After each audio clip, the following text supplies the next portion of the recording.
Yəni Çonçin şəhərində belə bir şeyə rast gəldim, belə bir meyvə. Bunun rəngini siz səhv görmürsünüz. Bu elə belə bir meyvədir. Ni hao, 这个是什么? Mən Çində 16 ildir yaşayıram. Bu meyvəni görməmişəm.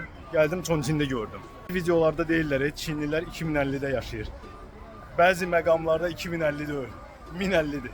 Meyvənin də giydirməsini eləyirlər.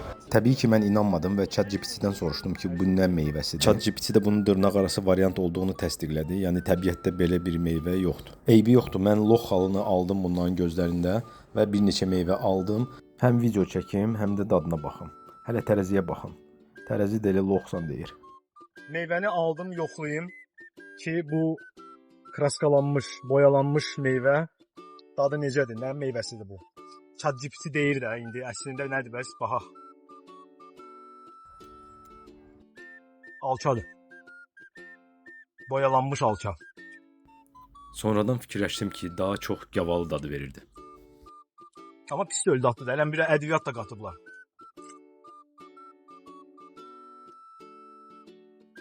Sağ olun.